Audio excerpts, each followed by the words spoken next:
Ассалаумағалейкум, құрметті кеш қонақтары. Сіздер өздеріңіздің алтын уақыттарыңызды бөліп, осы кешке келіп отырғандарыңыз нағыз құрметке лайықты. Енді осы кешімізге, мейірімді толы жүректер атты кешімізге қош келдіңіздер.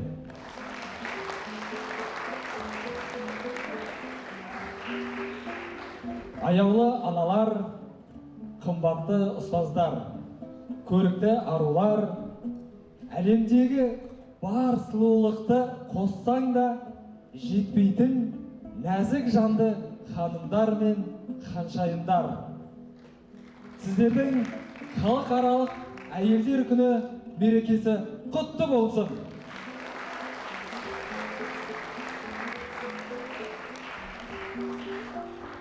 Осы кешімізді бастамас бұрын ең бірінші алғы сөзді мектебіміздің басшысы Ұлықбек ағайға сөз берсек.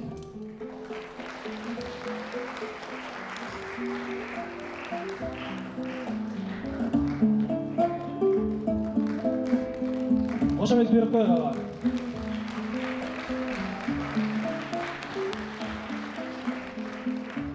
Саламатсыздар ма? Құрметті біздің сүйікті оқушыларымыздың аналары, әжелері бар мұнда. Біздің мектебіміздің, өзіміздің әріптес ару апайларымыз, қарындастарымыз, қызметкер апай қарындастарымыз бар. Бәріңіздің халықаралық әйелдер күнінің мерекесі. Шын жүректен құттықтаймын. Отбасыларыңызға амандық, дендеріңізге саулық, жүздеріңізден күлкі кетпесін. Елге жалпы адамзатқа жасап отқан, жанұяңызға жасап отқан еңбектеріңіз өте зор. Оның бір дәлелі балдарыңыздың осындай деңгейге дейін алып келу, бұл сіздердің еңбектеріңіз негізі. Соны ол жерден балдарыңыз ешкімге шоқтыртпай, тигізбей, осы жерге дейін біліміні шыңдап келіп, лицейге дейін жеткізіп беру, бұл әке-шешенің үлкен бір еңбегі, сіздердің жетістіктеріңіз. Соның жемісін алдағы уақытта да көре беріңіздер. Мерекелеріңіз құтты болсын. Менде жылда айтатын әңгімем бар. Біздің мұғалімдердің көпшілігі азаматтар жағы басқа қалалардан келіп жұмыс істейді. 8 наурыз әке-шеше аналарымызды жақыннан құттықтай алмаймыз. Осы құттықтауларды біз өзіміздің анамызды құттықтағандай бір сезіммен бөлісуге, орнын алмастыруға тырысамыз. Келіп бізге де осындай бір шаттық бергендеріне үшін үлкен рахмет. Мерекелеріңіз құтты болсын бәрі.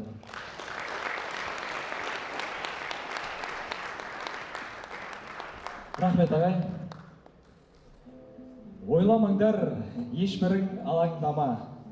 Мен ойлайтын бір жан бар, анам ғана.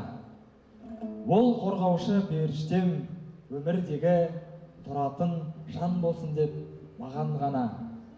Іздемейтін кезі жоқ сағынбаған, жүре берші анашым жанымдаман. Анам барда ешқашан қартаймаймын, қамалдарда болмайды алынбаған. Тәрбиесін үйренгем қабағынан, әр сөзінен жүректе қалады мән. Анам барда сөнбейді отым мүлде, жарқылдаған нәр алам жанарынан. Ренжіткенмін қанша рет бүгін кеше, жадыраймын қуанам күнім десе. Аспанымнан бар қайғым жоғалады, құшақтаса ботам деп күлім десе. Мен ойлайтын бір жан бар, ол анам ғана. Алдарыңызда мәди балаларыңыздың орындауында анашым әні. Қарсы алыңыздар.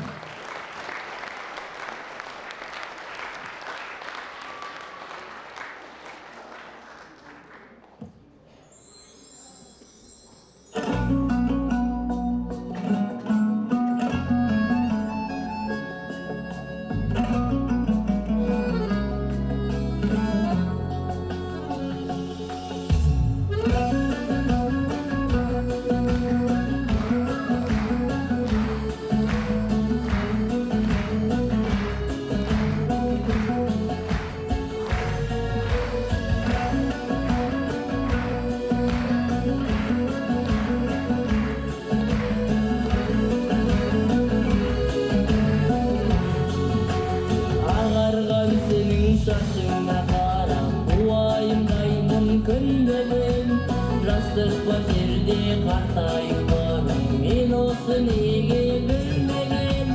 Немерелерің арқаңда бәрі қарамай белге бөгілген, бақыт дегенің бала екенін түсінді мана бүгіннен. Торса да дауыл майыса көрме, ұшташы төктеп бойыңды, анашым сенің көргім келеді 100 жасқа келген тойыңды. Ақ тілектерді қабыл ет Алла, ойымды, анашым сенің көргім келеді 100 жасқа келген тойыңды.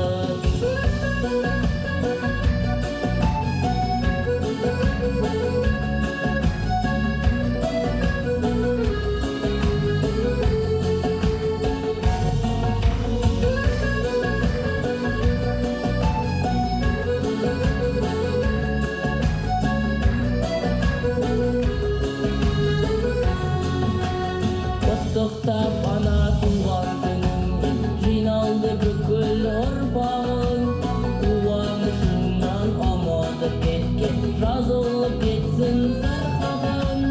Ақтауға жүрміз ақ сүттеріңді кешігіп кетсек кейігің, аналар бәрің аман жүріңдер бейнетін көріп зейнетін. Торса да дауыл майыса көрме, ұшташы төктеп бойыңды, анашым сенің көргім келеді 100 жасқа келген тойыңды. Ақ тілектерді қабыл ет Алла, ойымды, анашым сенің көргім келеді 100 жасқа келген тойыңды.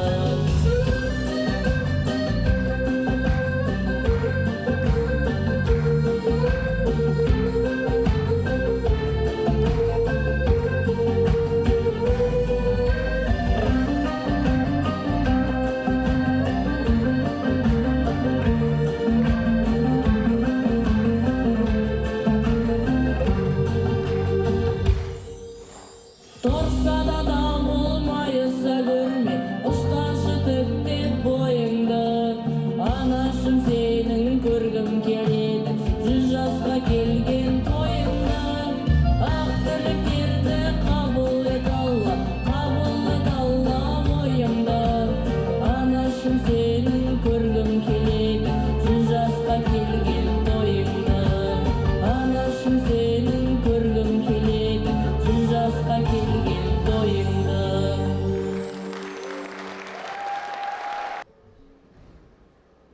Анам, жанарынан нұр, жүрегінен мейірім төгілетін, қалауыңды қабағыңнан, көңіліңді көзіңнен танитын ең жақын жанашырың. Оның қадір қасиеті жоғары, ұл қыздары үшін орны бөлек. Өмірдің өткелдерінде сені қол созып күтіп алатын да, қол бұлғап шығарып салатын да аяулы анам.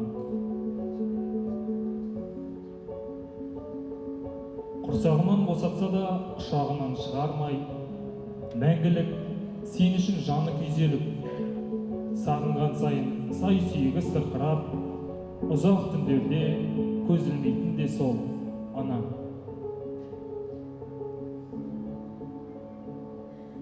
Қанша есейіп кетсек те, анамыз үшін мәңгілік сәби қалпымызда қала береміз.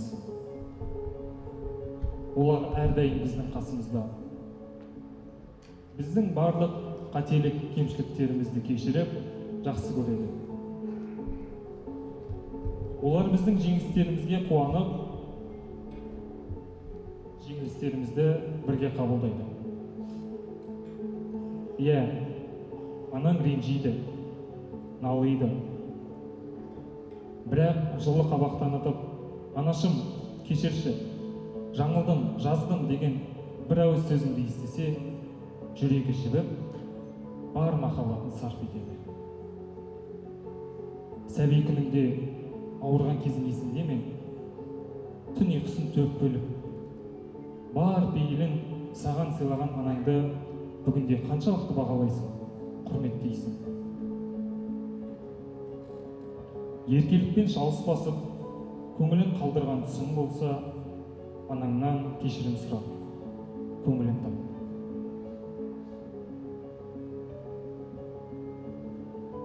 Жас балаша еркелет, жанын салып, барын салып, қорғанышыңа, қолдаушыңа айналған, өзің барда бұл өмірде орны бөлек, жүрегінен нұр шашатын абзал жанның қадірін біл.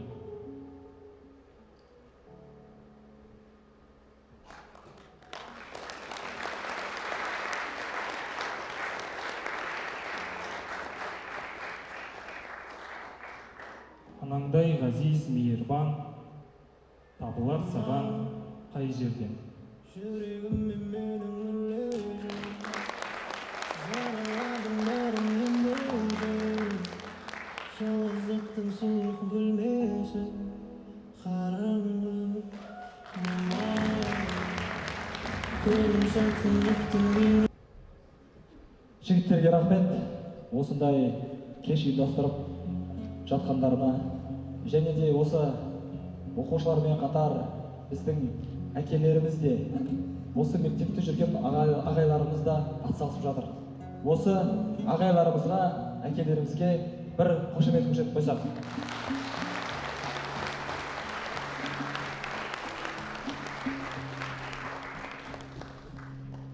Өзің үшін данасың да дарасың, қайғырғанда құшағыңа аласың, кетсе бәрі сен қасында қаласың. Қайта өмір берсе егер, қуанып, қайта сені таңдар едім анашым. Алдарыңызда өзіміздің оқушылардан құралған балбырауын күйін орындамақ, сіздерге құлақ құршын қандырып, сергіту сәтін сергітуге бөлемек. Яғни жігіттерге қошаметтеріңізді аямай отырыңыздар.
Рахмет саған анашым, тар құрсағыңда құндақтағаның үшін, ауыр мінезіме үн қатпағаның үшін,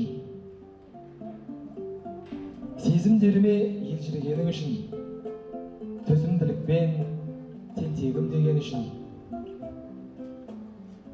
әлемді жарық танытқаның үшін, бақытқа қарай бақыттағаның үшін, балам деп әркез өбектегенің үшін, қолдау білдіріп сенем дегенің үшін, өліммен арпалысып өмір сыйлағаның үшін, өмірмен арпалысып көңіл сыйлағаның үшін, мейірімге толы сенімің үшін, мейірленетін сезімің үшін, рахмет саған анашым. Барша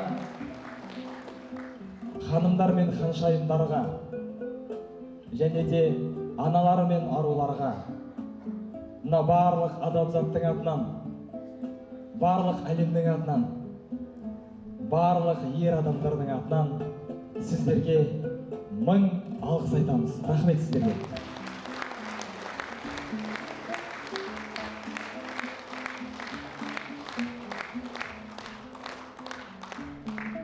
Енді жігіттеріміздің кішігірім дайындаған видеосы бар. Сол видеоны тамашалайық. Экранға назар аударайық. Арман, осы ойлаш, нетседе апайлар жоқ болып кетсе, дәм өзгермейтін сияқты ғой. Мына шаруалардың бәрін ағайлар бітіріп жүр. Шын. Давай онда жатайық. Сағат 10:30 болып қалыпты ғой. Қалды.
Кешірім сұраймыз, кішігірім техникалық ақауларға байланысты жағдай болып жатыр.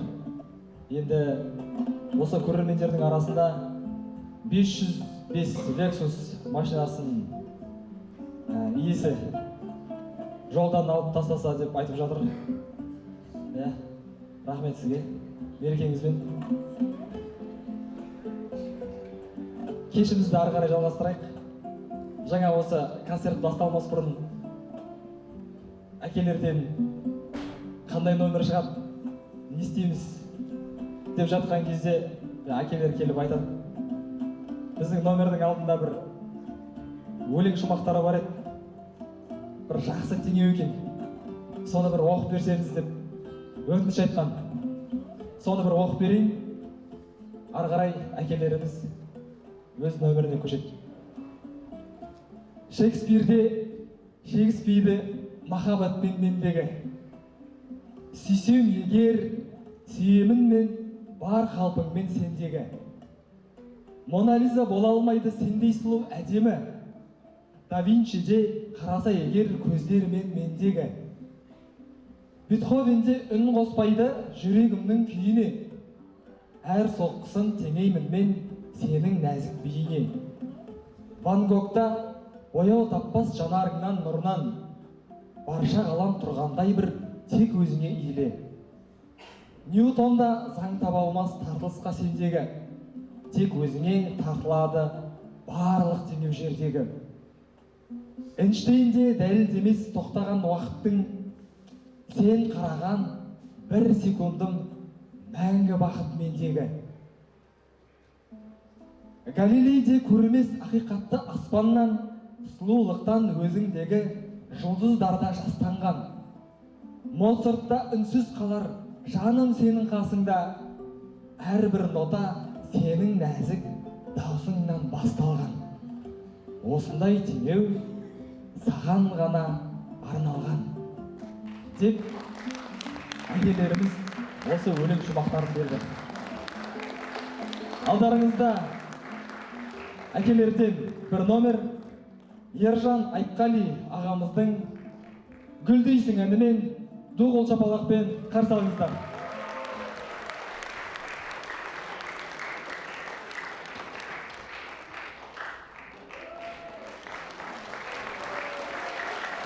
Мерекелеріңіз құтты болсын.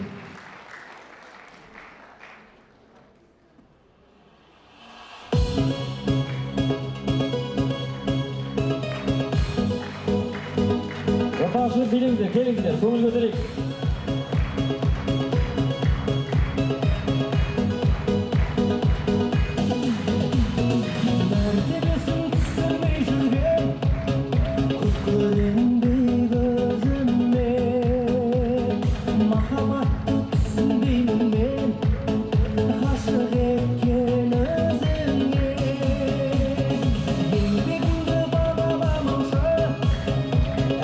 Suygen ağuda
рахмет. Әкелеріміздің өзінің өте керемет атмосферасы бар екен. Сіздерді орындарынан тұрғызып бір билетіп алды. Көңілдеріңіз көтерілсе, енді өзіміздің көңілді жігіттерге кезек берейік. Алдарыңызда біздің жігіттерден құралған КВН командасы.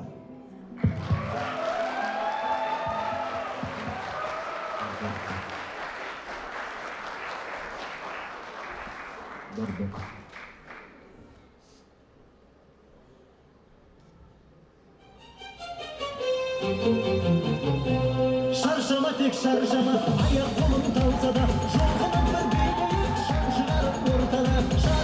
Шаршамай, аяқ қолың талса да, жоғынан бір билейік, Қайырлы күн, құрметті, бір қолымен бесікті, бір қолымен әлемді тербеткен аяулы жандар. Келіп жеткен 8 наурыз мерекелеріңіз құтты болсын.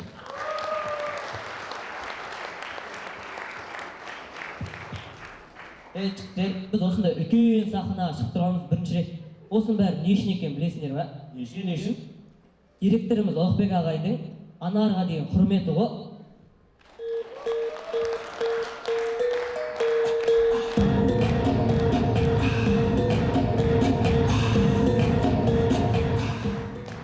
Сен шығатын музыкама точно. Сен алшандап басады, Аллаштың баласы дегенмен шығу керек емессің бе? Аяқтан кетсің жалпы? Марафоннан Өріп жатсың ба марафонды? жоқ жүгіріп біледі. Не қылды? Нешінші келгенін жазып берді ма? Ең номерім ғой. Сен 45-ші жылғысың ба еще? Мазақ бермеш, нару, біле білесен, мен финишқа барған кезде ол жақта ешкім болған жоқ. Сен күтуге шыдамдар жетпей кетіп қалған ғой уже. Неғысы бар онан, чисто бәрі образ негізі. Ой, сен мінім мыналардікі образша. Сенікі обзор болып бөлініп тұр ғой. Сен сонда тек сахнада ғана толықпын, бұлай өмірде арықпын деген келіп тұр ма? Бір жыл болды ғой тренировкаға барып жүргеніме. Сен тек бара бермей қатысып қойсай арасында болған.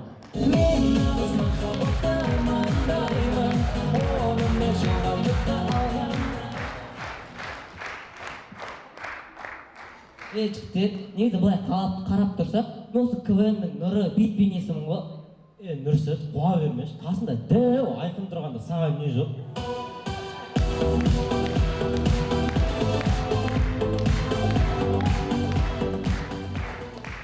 Жігіттер, осы менде бір гештальт бар. Гештальт деген не вообще? Гештальт деген сен бала кезде орындалмаған арманың ғой. Например, менікі ана Макинка айтқан жату ғой негізі. Оны қоя тұр. Біз әдемі жігіттер болып, осы түсініксіз сөздерді қазақшаға Аударайық. Мысалы, жаңа гештальт деген сөзді қанағаттандырмағандықтарыңыздан десек. Red flag ше. Red flag-ты қып-қызыл тентек дейік. Green flag ше. Green flag-ты қой аузынан шөп алмас дейміз. Toxic ше. Токсик деген сөзді тоқшылықпен ауыстырайық. Осы тоқшылықтың кесірінен ғой бәрі токсик болып кеткен.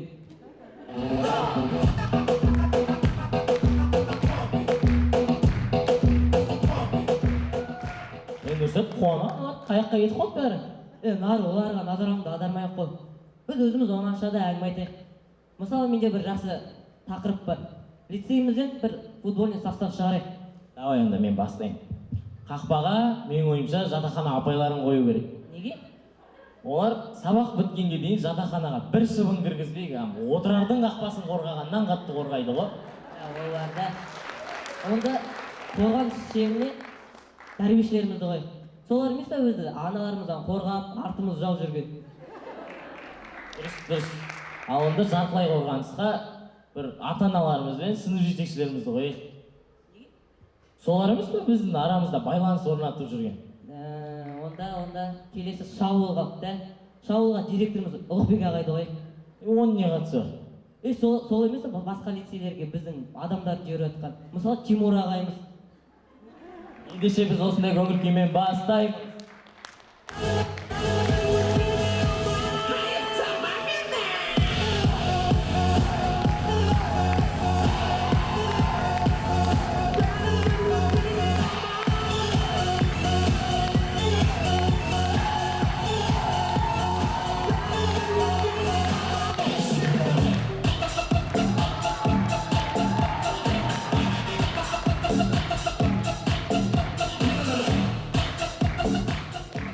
Тамашалаймыз, Сулейфа ойынын Африкада ойнаса.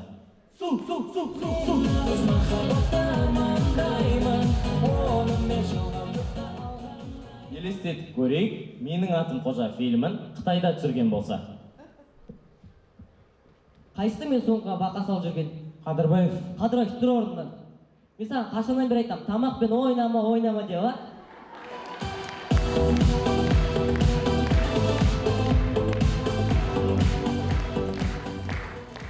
Әр отбасыда болатын жағдай.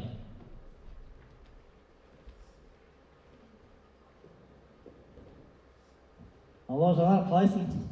Кеше ғана келдік балдармен Қарағандыдан. Келесіде басқа машинамен барамыз. Бөлек машинамен. Қысылып отырдық сол машинада. Келесе хабарлаймын саған. Сендер бәле болдыңдар ғой.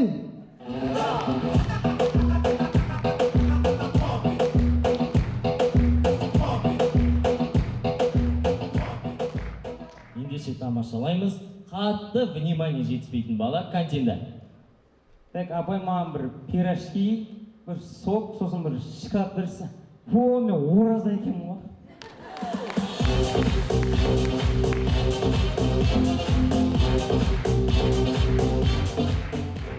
Ендеше тамашалаймыз. Кезінде сабақты 2 оқыған Тамада. Қайсы сен ба Тамада? Мен той егесіз ба? Список жазып алу керек. Ал жаз. Так, ру қандай? Ру дейтін алшын. Алшын дейтін үлкен әріппен жазылады ғой. Үлкен әріппен жазу керек қой. Алшын деген тек А үлкен әріппен жазылады ғой. Қалғандар кішкентай әріппен өздері жазыла береді ғой. Все, алшын дұрысы емес. Ал атыңыз кім? Атым Марат. Барат емес, Марат деймін. Мадан кейін Д емес қой, шлейтіп қателеспейтін шығарсың. Негізі, мадан кейін Д болу мүмкін емес, Мадан кейін А болады анау, алшын дегендегі ше. Оны алшын қар жүрдік қой, қалай болады? Ол біреу мәйін тексін же? Жоқ, негізі табуға болады, көрейік. Мына жақта Серік бол деген ат шығып кетті ғой. Қайсы? Қуасың, Марат дұрыс қой міне. Болды, енді. Әулет қандай? Әулет Қыдырбаевтар ғой негізі. Бірақ сен бүйтші, ана тамадалардың чаты бар ма, соған басқа тамада деп жазып жіберші. Или сен вообще жазба, сен голосовой жүрші сразу. Ассалаумағалейкум бәріне, осы өнердегі жігіттер, мына алшын. Кім? Мен өзім жүргізе беремін, сен вообще жазбай ақ.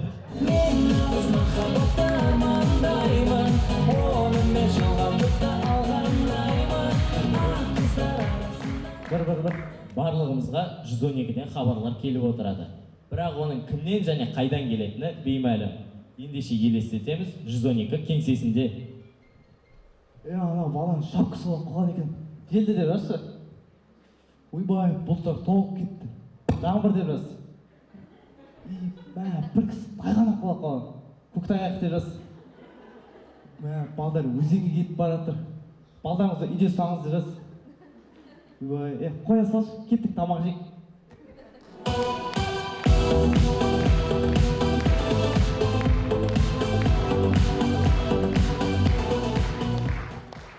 Елестетеміз, үйінде теледидары жоқ отбасы. Әке, мен кеттім, қораға барам. Балам, не үшін? Ой, аяқ барып, балапан қалайын. Кеттік мен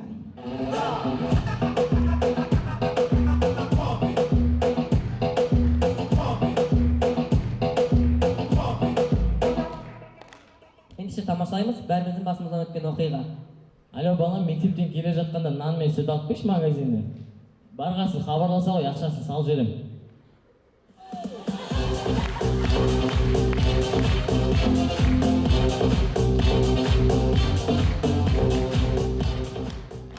Қасықпен араласып жатқанда кастрөлде қайнап жатқан пельмендер. фашин түсіп қалды.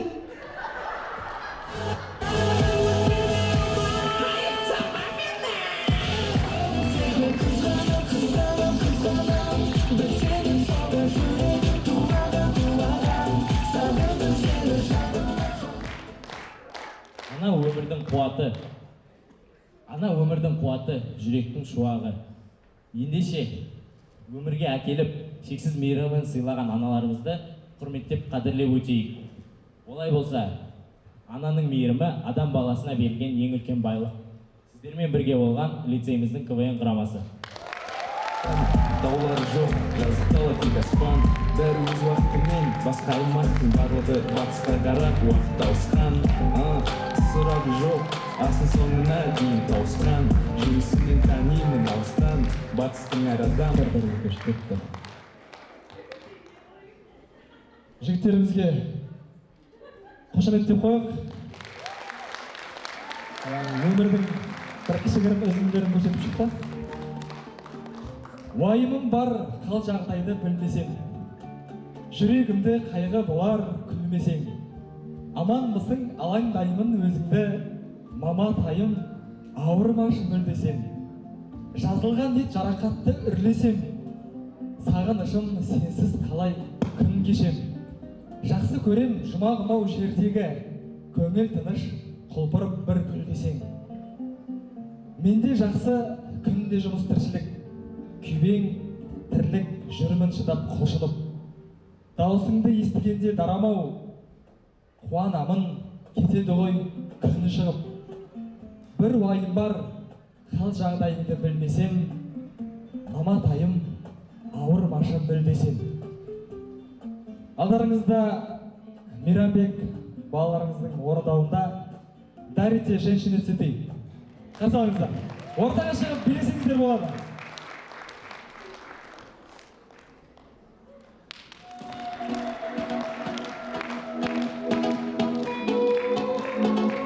Дарите женщинам цветы, без повода и без причины.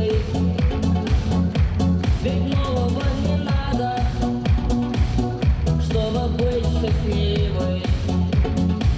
Дарите женщинам цветы, без повода и без причины. Ведь нового не надо, чтобы быть счастливой. Я подарю вам ландышей, ландышей от души. Я подарю вам лилии, желтые, красные, синие. Я подарю вам ромашки и ольгульки, и наташки. Я подарю вам все цветы, навсегда все цветы. Дарите женщинам цветы, без повода и без причины. Ведь нового не надо, чтобы быть счастливой. Дарите женщинам цветы, без повода и без причины. Ведь нового не надо, чтобы быть счастливой. Я подарю тебе розы, розы и мимозы. Я подарю тюльпаны, милые, о дамы. Я подарю тебе пионы, пионы, миллионы. Я подарю тебе жасмины, без повода и без причины. Дарите женщинам цветы, без повода и без причины. Ведь нового не надо, чтобы быть счастливой. Дарите женщинам цветы, без повода и без причины. Ведь дарит женщинам цветы настоящие мужчины.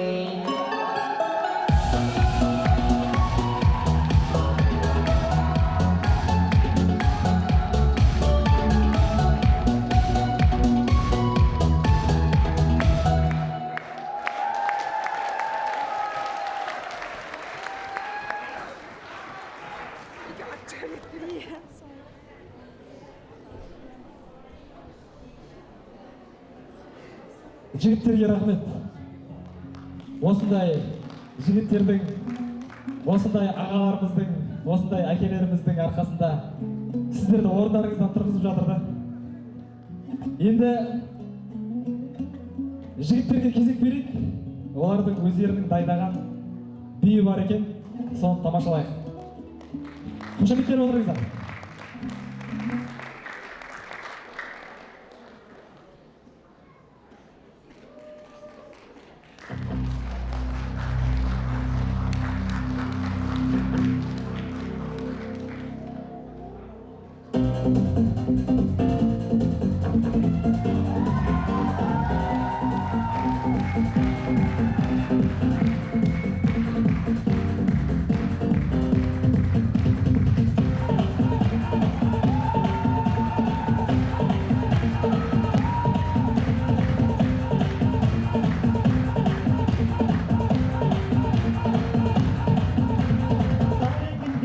तेरी मैं जाकर रहता हूँ उठना पाना ये बिच्छू गई या फिर साता हूँ पारे किन दिन याद तेरी मैं जाकर रहता हूँ उठना पाना ये बिच्छू गई या फिर साता हूँ हो हो हो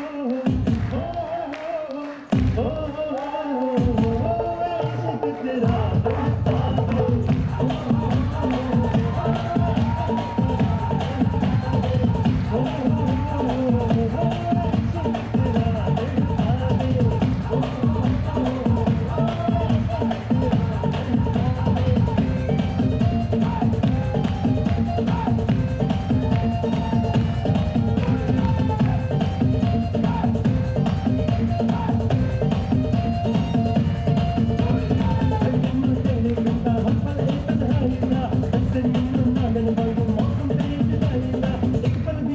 न पावा तेरी मिठिया बातों न पावा तेरी मिठिया बातों हो हो हो हो हो इश्क तेरा पावे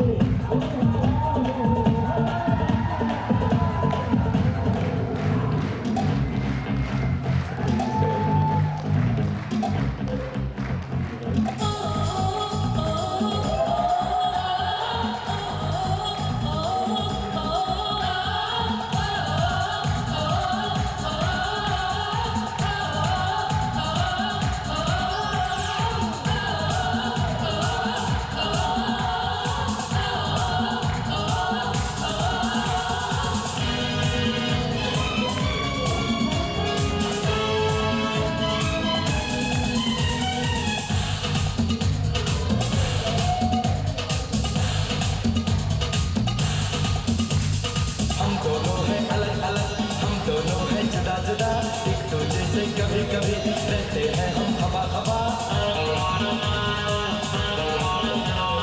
लड़की देखी मुँह से सीटी बजे हाथ से ताली लड़की देखी मुँह से सीटी बजे हाथ से ताली सला आइला उस्मा आई को पौरी आली आले मैं खिलाड़ी तू अनाड़ी मैं अनाड़ी तू खिलाड़ी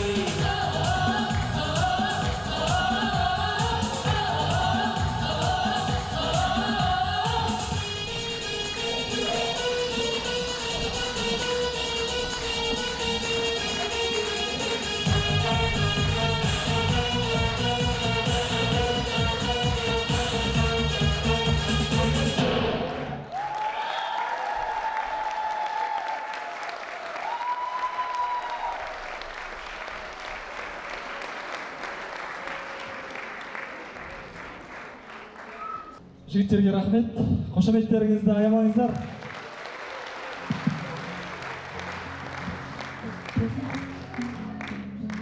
Кешір мені, кетсем егер қарамай, қол босамай, көмегіңе жарамай. Бала шақта бір бөлмеге бұрышқа, шырша қойып, шаттандырған анамай. Кешір мені, кетсем егер қарамай, мен білемін қадіріңді бағыңды. Сен білесің ақымақтау балаңды. Баяғыда қалың киім кигізіп сүйреуші едің санасыздау балаңды. Өмір өзі өзгерді ғой бірдемде. Ойлаймын мен дәл осындай күндерде. Кешір мені, кетсем егер қарамай, бала шаға жұмыс үй деп жүргенде. Кешір мені, анашым.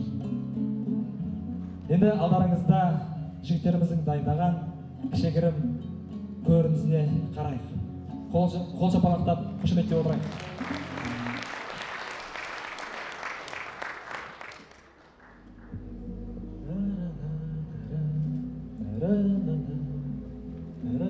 Анашым, мен сабақтан келдім.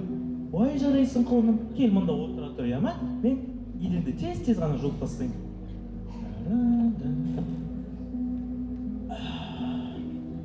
Ойбай құлыным, жүрегім.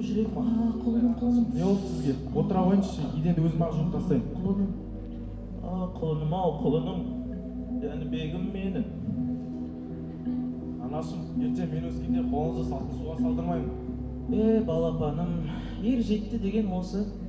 Сенің сөздерің маған қанша қуат беретінін білсең ғой. Анашым, еденді жуып болдым, үйге қайтайықшы. Мен жүре ғой ендеше, мен саған балмұздақ алып беремін. Кеттік. Арада 15 жыл өтеді. Анасы Жәнібекті ешкімнен кем қылмай жоғарғы оқу орнына түсіреді. Ұнатқан қызына да үйлендіреді. Ұлды болады. Барлығы жақсы болып келе жатты. Бірақ бір мезетте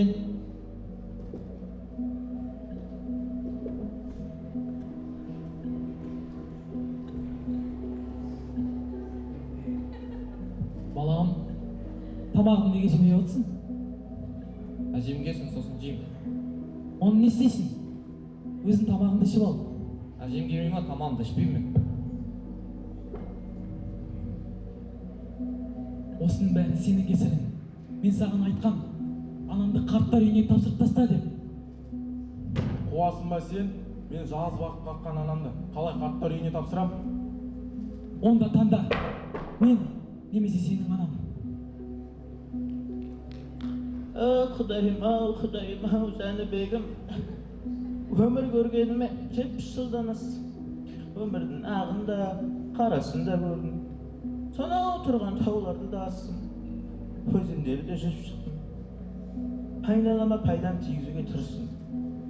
Мен шіріген кемпір болып сендердің шаңырақтарына кедергі келтіргім келмейді. Мені қарттар үйіне бергендерің жөн шығар. Батай, мен екі оттың арасындамын. Не істерімді білмеймін. Бірақ мен сізді қарттар үйіне тапсырмаспын. Құлыным-ау, Жәнібегім, құлыным-ау. Жәнібек көп ойланып, қанша қаламаса да амалсыздықтан анасын қарттар үйіне апарып тастайды.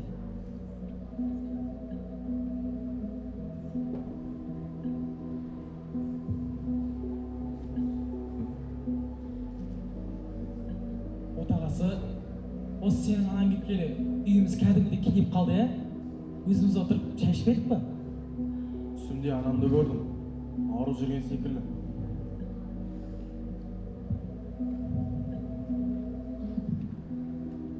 Әке, мен әжем қайда? Мен әжем сағындым. Ертегілерін сағындым. Неге ол бізбен тамақ ішпейді? Балам, әжем қарттар үйінде. Ол қандай жер? Ол жататын жері кең, тағамдары дәмді, әрі сөйлейтін жері бар күшті жер. О, алақай. Не болды? Мен тезірек өссем екен. Өскенде сізді де қарттар үйіне апарып тастаймын. Бақытты өмір сүретін боласыздар. Естің деген осы ма? Мен анама кеттім.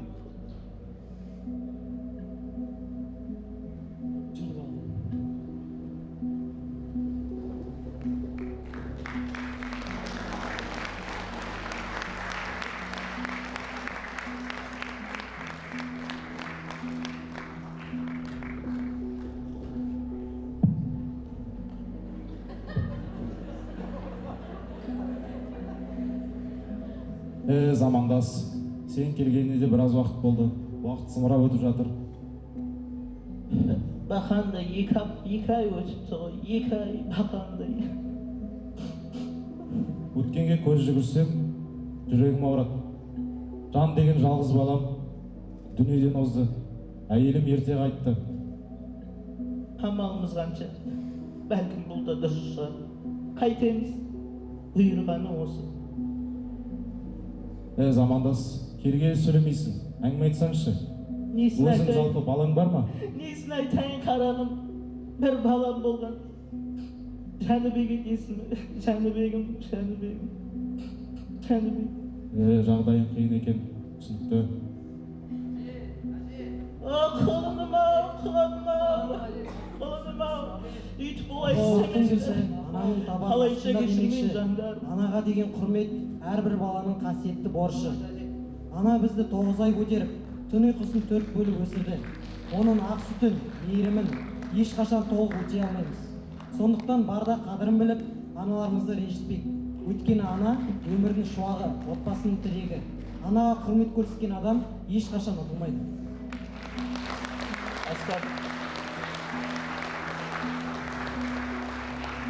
Асқар, рахмет саған, Асқар. Бара ғой, жолың болсын. Қалайша кешірмеймін, сендер мен балалар. Балалар, аналарыңды ренжітпеңдер.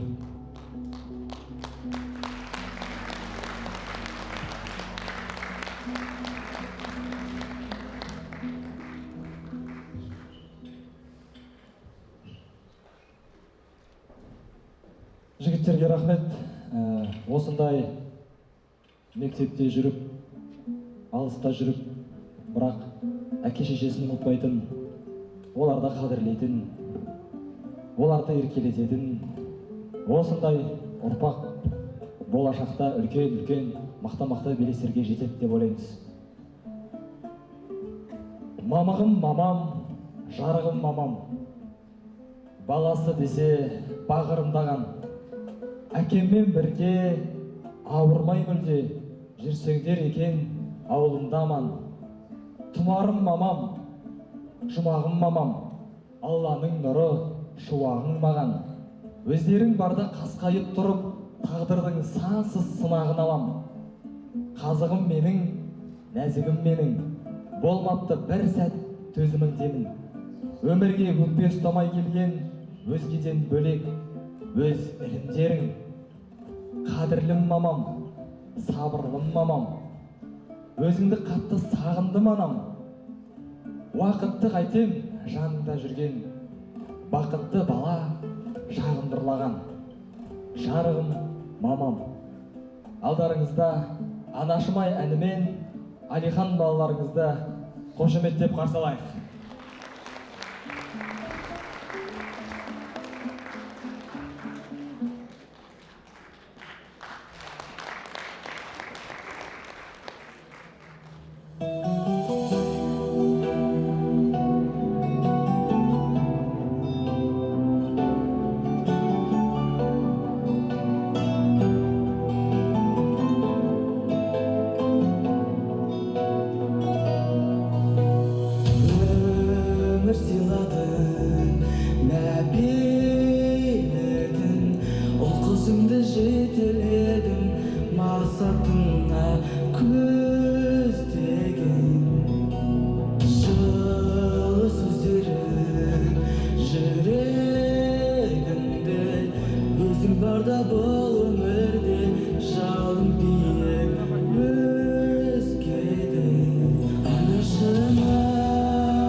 жаныма жанашырым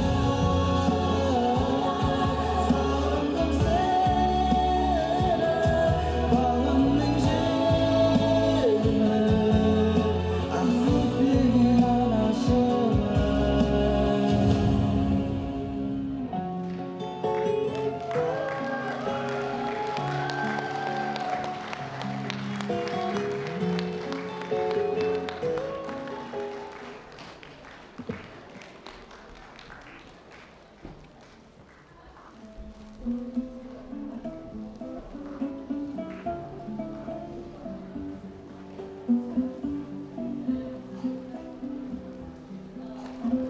барлық сыйлықтарымызды таратып алайық. Біздің әніміздің уақыты жетпей қалды. Мына әлемде гүлдер көп дейді, гүлдер. Сол гүлдермен қоса арулар да көп дейді. Сол сіздерге сыйлық беріп үлгере алмай жатырмыз. Мерекелеріңіз құтты болсын тағы да.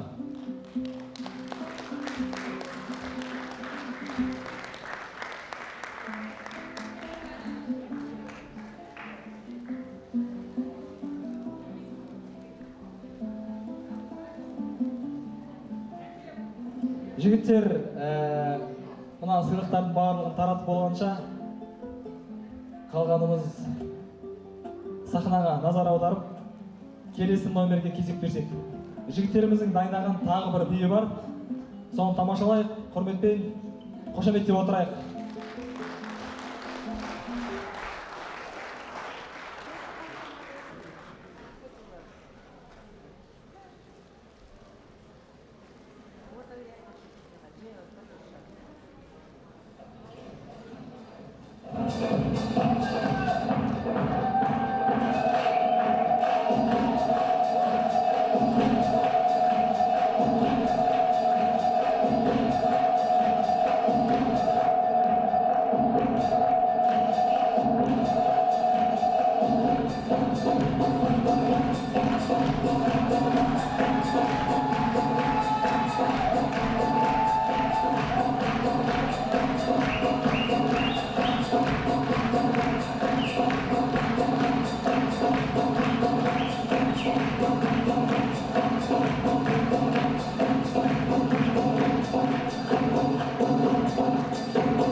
Рахмет. Енді біздің кешіміз кішкене аяғына қарай жақындап қалды. Бұл енді кешіміздің қорытындысын түйінін тобықтай бір 90 ауыз сөзін әкелер комитетінің төрағасы Дастан ағамызға сөз берсек, кешімізді бір қорытындылап жіберсеңіз аға. Қошеметтеп қояйық. Осы кешке атсалысқан әкелеріміздің атынан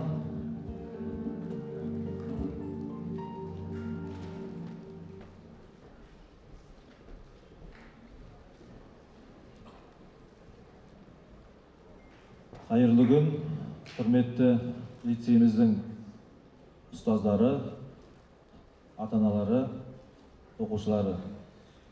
Баршаңызға қош келдіңіздер бүгін кешке. Көктемнің алғашқы мерекесі 8 наурыз әйелдер күнімен барша лицейіміздің ұстаздарын, қызметшілерін, әжелерін, оқушылардың аналарын, әпкелерін, қарындастарын барлығында шын жүректен әкелер кеңесінің атынан құттықтағым келеді.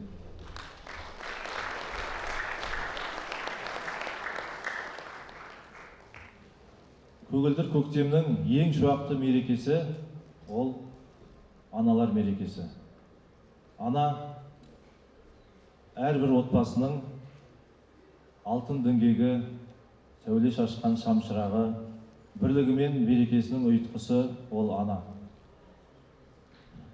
Ана бір отбасының ғана жебеушісі емес, ол болашақ қоғамның тәрбиелеушісі. Сондықтан да ана бір қолымен бесікті тербетсе, екінші қолымен әлемді тербетеді деп бекер айтпаған. Мынау дөңгеленген дүние мен тынымсыз тіршілік аналармен ғана ажарлы. Олай болса, барлық аналар қауымына, дендеріне саулық, отбасыларына амандық, ғұмыр жастарына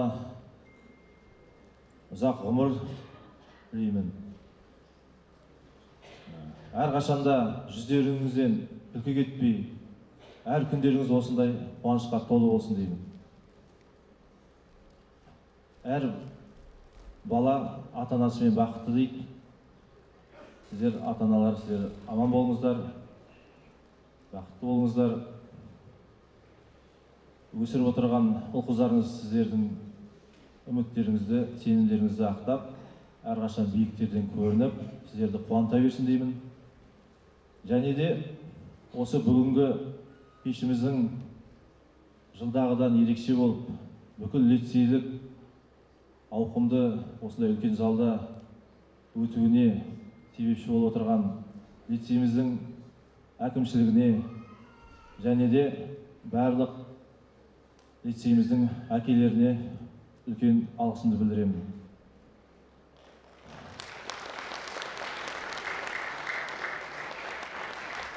Осы кешіміздің осындай жақсы өтуіне, осындай деңгейде өтуіне барлық лицейіміздің әкелері үлесін қосып атсалысты. Баршаңызға лицейіміздің әкелер кеңесінің атынан алғысымды айтамын. Және де алдағы уақытта баршаңызды лицейіміздің қандай да бір қоғамдық іс-шараларына болсын, басқа да шараларына, балаларымыздың тәрбиесіне осылай белсене атсалысуға баршаңызды шақырамын. Көп-көп рахмет, мереке құтты болсын.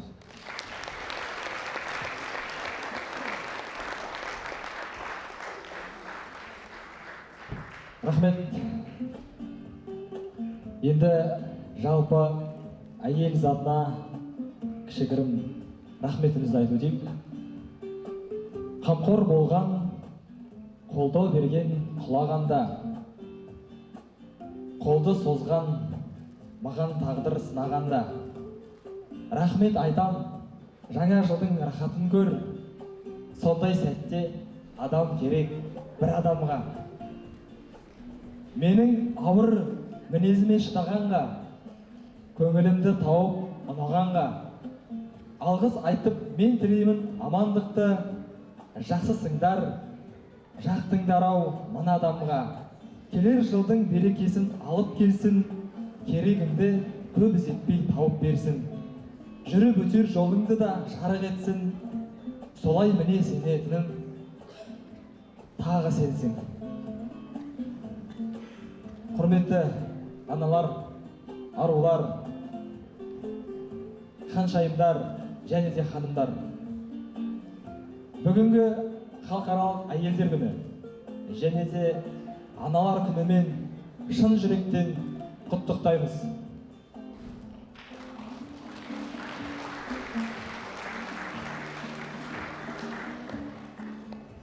Сіздерге мың алғыс.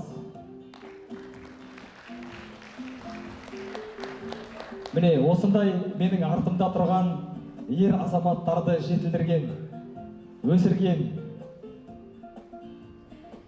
әр қолының ұшындағы кішкентай бір майын тигізген сондай бір аналарға үлкен алғыс.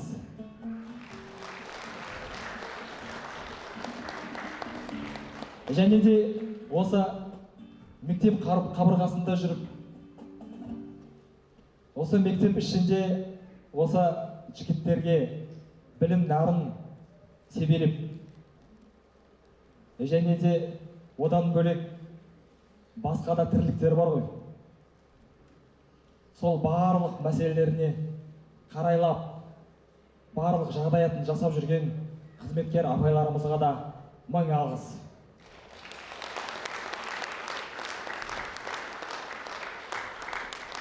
Барлығы сіздердің арқаларыңыз. Осындай мектеп, осындай білім болмағанда, біз қазір қайда болатынымызды тек қана бір Құдай біледі. Рахмет, алдарыңызда ана әнімен 7-ші сыныптардан құралған хор. Қарсы алыңыздар.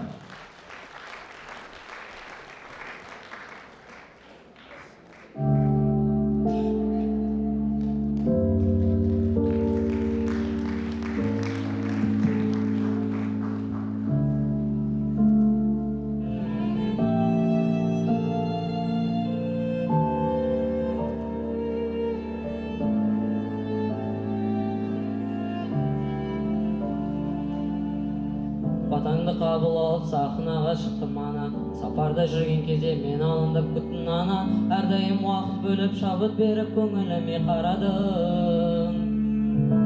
Я мама, әр сөзін алтыннан бағалы бармайды, біз үшін арнадың жаныңды бәрі де сенің арқаңнан жаным, ана жаным.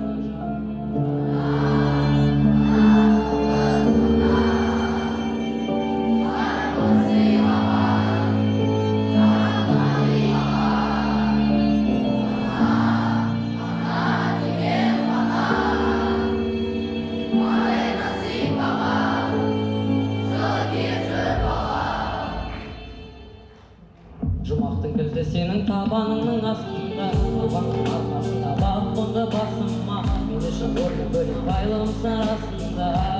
Ана жан, ешқашан қатарымнан кем қылмадың, жаныма жібек сыйлап нұр сыйладың, жанашыр, ана жан.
осындай аналардың барына,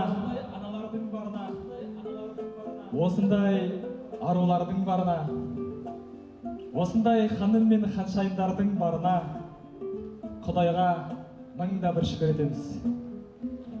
Денсаулықтарыңыз мықты, жүздеріңізден күлкі кетпесін. Кәсіптеріңіз берекелі, өмірлеріңіз бақытты болсын. Аман болыңыздар, ауырмаңыздар, бүгінгі мереке құтты болсын. Біз қоштаспаймыз, кешіміз осымен аяқталды. Рахмет.